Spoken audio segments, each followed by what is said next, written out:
Cassandra Cain, aka Batgirl, recently got her own solo series, and I feel like no one's talking about it. When I look up Cassandra Cain, this run isn't within like the first 3 results, so in my mind, it doesn't really exist. Just like, you know, if you like Google something and it's not on the first page, it also doesn't exist. So is this the most underrated of DC ongoing series? That's what I want to go over in today's video. But hey, my name's Alex. I just started reading comics about 8 months ago, so I'm still learning. If you notice any mistakes or want to share your thoughts or opinions, feel free to leave a comment and tell me what you think about this run of Batgirl, or just tell me why I'm wrong in general. So I believe we all share a love for Batgirl. Her solo series has attracted some attention. However, I don't think it's nearly enough. There aren't many videos discussing the character or the story of Cass in this new run. Let's break down the first couple arcs and discuss what initially made people like me love this run. In issue 1, we start strong with Batgirl meeting her mom, Lady Shiva. By the way, I know very little about this character. I only know her from Young Justice, and she appears like twice. But there's already kind of a tense feeling with Shiva opening up with, you know, I never really wanted a daughter. And then Cass hits back with, you talk like I wanted a mother. I feel like it immediately just tells us the relationship, or the lack thereof, that is between them. But even with this, Lady Shiva tells Cass that they need to leave Gotham because they're the target of a group called the Unburied. We don't know the motives or what drives the group yet, but I feel like the issue does a really nice job of kind of grabbing you right away. Plus, the self-introduction does a great job for new readers like me, kind of telling us about Cass, explaining that she was bred to be the perfect weapon and raised to be a killer. Before she even learned to speak, she only knew body language to read someone's next move if they were lying, and to read the final pupil dilation of a man's death by her hands. But now she's chosen to be an orphan. She chooses to be Batman's daughter, and that she knows how to kill, but holds back by choice. And I really like this. I love this introduction. Some of my favorite things from this issue and future issues is the little text blobs that show all the little things that Cass is observing. Like in this part of issue 1, Shiva claims to have no attachment to Cass, but she can read all the micro movements of Shiva, like the sweating, the dilating eyes, and the quivering. Tells Cass that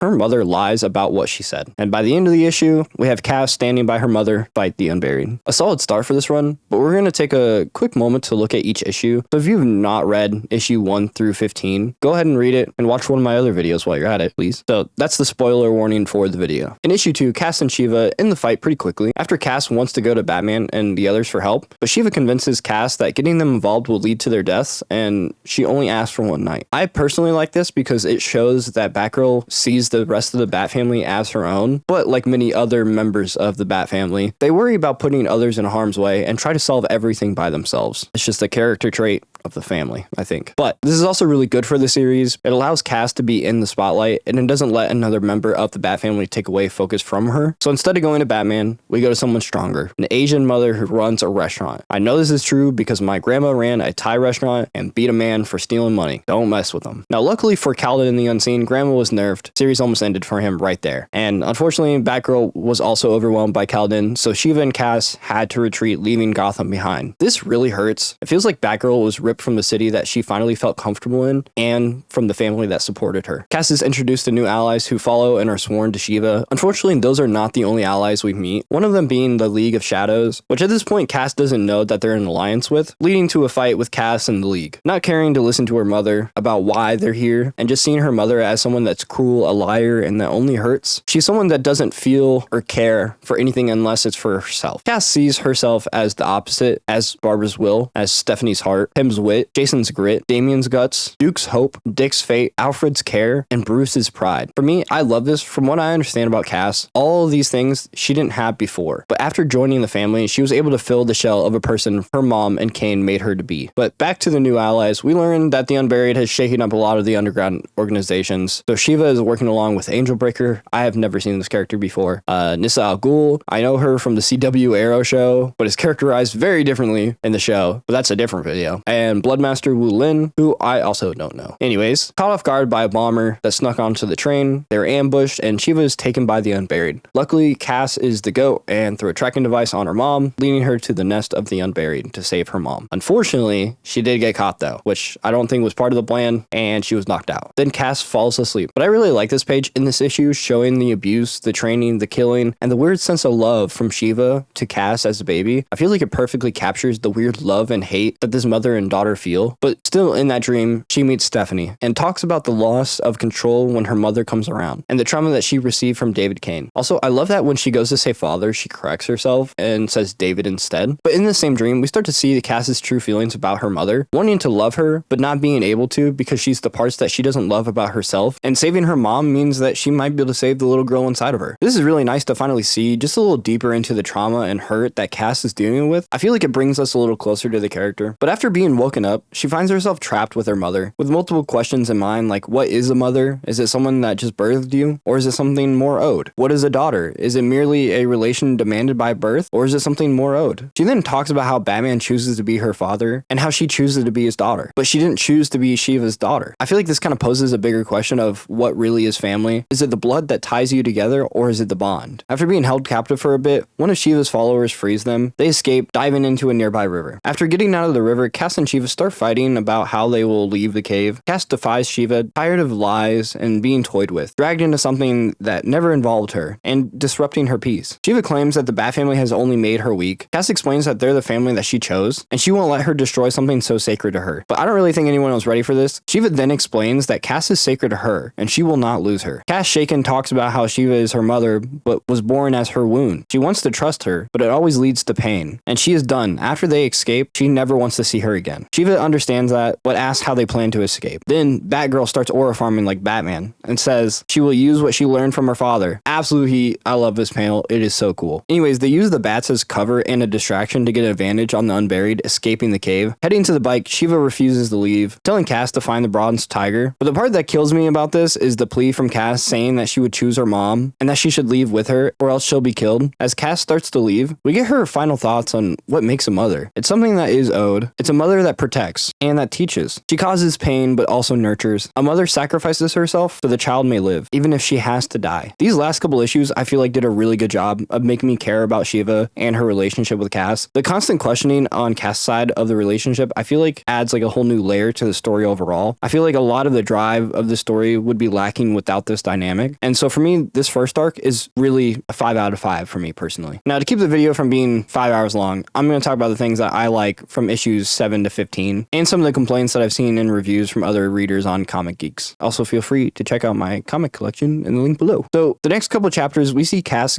get something in the mail from her mother. It's a book and an MP3 player, if you know what that is, and Shiva narrating over the book. And it contains her backstory, starting with what little she remembers about her parents before they were killed, and running off to a village where monks took them in and trained them. Unfortunately, things didn't stay quiet for long. They were attacked by their uncle, who killed their parents. Jeez, this fucking family sucks. And then they run off to find a new master to train under. The sisters move to America. They do fighting shows, fighting as tourists. Then they meet these two guys. Carolyn, Shiva's sister, fell for one of them, also known as the Bronze Tiger. After a while, though, Shiva noticed that somebody was following them, and it was none other than Cain. He approached Shiva with the proposal of having a kid to create the ultimate weapon, and she denied him. That's usually what would typically happen. But then he told her that he had spoken with her sister already. Knowing that can't mean anything good, she went home to find her sister dead, losing what made her Cassandra and becoming Lady Shiva. Not gonna lie, this kind of backstory would have made me a villain too. I did see some reviews of this chapter of people saying they didn't enjoy it because the backstory stuff and found it kind of boring because they didn't care about Shiva's backstory at all. For me, I really enjoy filling out a character. Like, Shiva was a major factor in the story for Cass and will still be in the future, so I think